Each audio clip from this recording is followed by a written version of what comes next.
aí pessoal, tudo bem com vocês? Aqui é o Matheus. Aqui é o Vinícius. E sejam muito bem-vindos ao seu Momento Herói.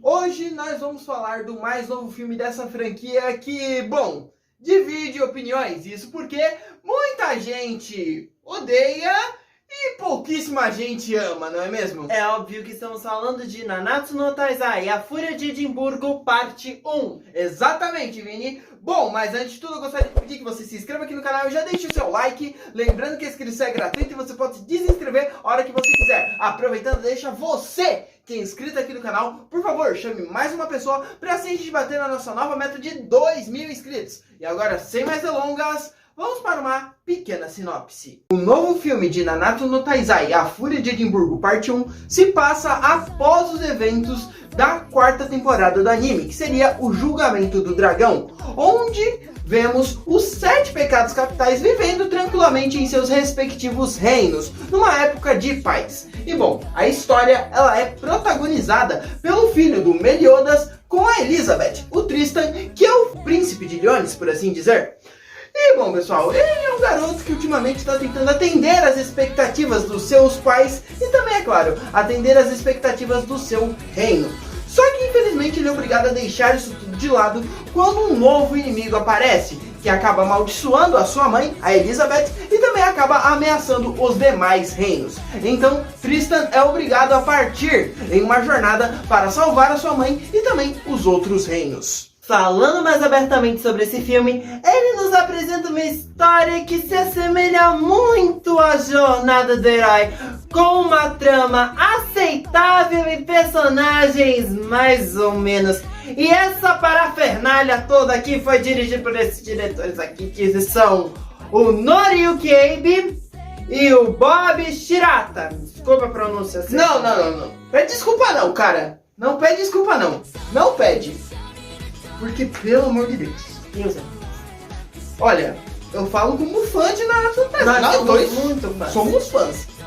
Ó, a gente sabia que Nanatsu no Taizai já tava mal das pernas, ó, muito tempo, né?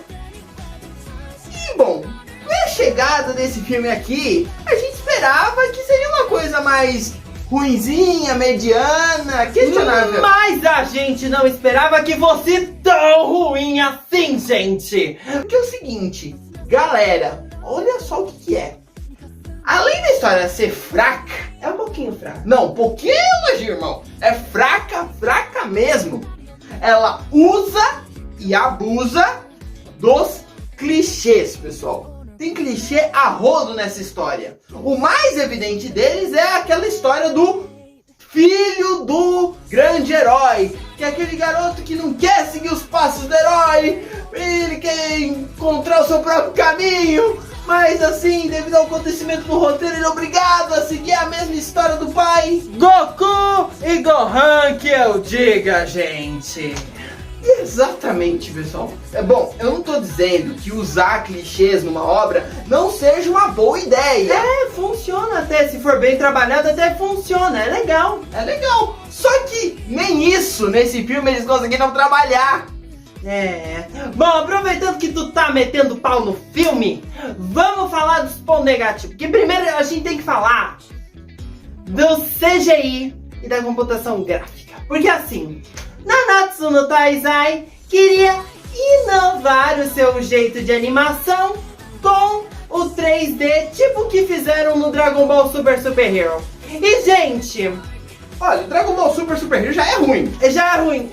O do Nanatsu no Taizai é muito pior. Gente, é horrível. Não, isso porque alguns personagens, eu até admito, ficam até bem modeladinhos, bem legalzinhos, bem bonitinhos, mas alguns, dependendo da angulação da câmera, Deus é mais. Jesus, Deus é mais, porque fica horroroso. Exatamente. Bom, o segundo ponto negativo que nós temos que citar aqui, pessoal, é a relação de pai e filho do Meliodas e do Tristan. Porque, pelo amor de Deus, que coisa horrorosa. Ai, gente. Eles não se importam um com o outro. Gente. O roteiro diz que eles são filhos, mas eles não demonstram nem afeto um com o outro. Pelo amor de Deus.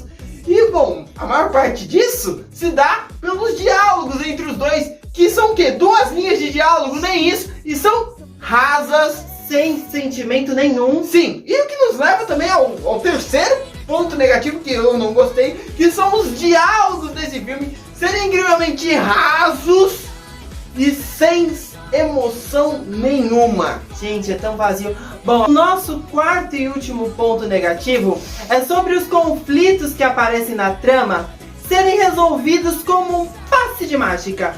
Porque, gente, é fantástico isso, é fantástico. Tem até uma cena, essa cena eu nunca vou esquecer. Eu também não, irmão. Porque assim, tá tendo lá a maldição, o personagem lá que mexe com as magias, coisa e tal. Lá ele fala com essas palavras: eu nunca vi essa maldição mais gorda na minha vida. Aí depois dá uns 10, 15 minutos? Não, nem isso, 10 segundos, irmão. 10 segundos. Aí ele, cara, eu lembrei de ter visto essa maldição em um livro. Ah, gente, não, gente, eu perdi a paciência, porque porque nem no anime eles fizeram isso. Eles penaram, os 7 pecados capitais, penaram pra derrotar milhares de vilões que apareceram no anime. Aí eles fazem isso nesse filme. Isso é uma droga. Calma. Já que estão metendo o pau no filme, né? Por que não agora meter o pau nos personagens? Não meteu o pau, não. Falar dos personagens é mais educado e mais gentil, né? Ah, mas ser gentil com esse filme é pouca coisa. Bom, agora falando dos personagens, vamos começar falando desse primeiro infeliz aqui, que é o protagonista desse filme, que é o Tristan. E bom, pessoal, o que falar do Tristan? Gente, o cara, ele é o protagonista só por estar lá, né? É, mas ele é um bom protagonista, né? Legalzinho, né? Quase nada, não me agrada muito não. E bom, o que eu acho interessante do Tristan ressalvar aqui sobre a personalidade dele é como ele virou a chavinha muito rápido, né? Porque assim, no começo do filme ele tá: ai, eu não quero lutar, eu machuquei muitas pessoas e por isso eu não quero lutar. Aí, minha mãe tá doente, vira a chavinha, você é o grande herói. Aí ele faz tudo errado, porque ele é aquele cara que age primeiro e pergunta depois. Dane-se o plano, dane-se tudo, né? Mas, eu vou ser sincero, eu acho que todo filho faria isso pela sua mãe. Faria, mas pelo menos o que eu peço nesse filme é que eles cozinhem a ideia antes de servi-la, né? Porque servir uma coisa crua assim... gente, parar pra pensar, é verdade. Bom, agora nós temos que falar desse co-protagonista, que é o Lancelot, que é filho do Ban e da fada Elaine. E, bem, o Lancelot, gente, ele entrega aquela mensagem de que ele é o bravão, né? Ele é o bonzão, tudo mais. Afinal, ele é um mega guerreiro, lutou em várias batalhas. Ele é aquele cara que, tipo assim, eu trabalho sozinho, mas como o chato do Tristan vem comigo, a gente tem que trabalhar junto.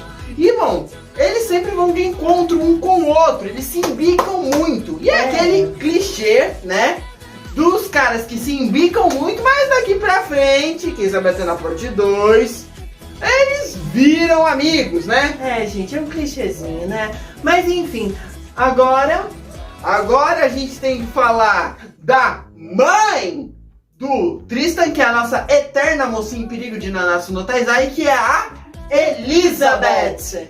E bom, pessoal, a Elizabeth, sendo sincera, ela não teve muita variação do que nós vimos no anime todo, não é mesmo? Com certeza. Só que a única coisa que eu devo realmente admitir é que ela tem mais veia emocional entre ela e o Tristan do que o Tristan com o Meliodas. Isso é um fato. Mas mesmo assim não teve nenhuma variação, nada a declarar, né? Nada a declarar sobre ela.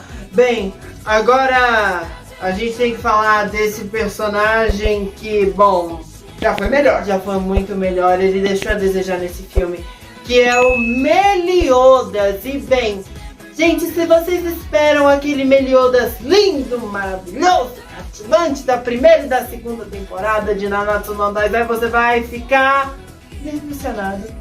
Porque, gente, esse Meliodas tá um caco. Não só, né, por ele estar um caco, mas também por ele ter uma péssima relação entre o Tristan e com ele, né? É fraca, a relação entre os dois é muito fraca. E bom, pessoal, para um olhar destreinado, ou seja, que não conhece o anime, o que a gente pode falar da relação entre os dois? Bom,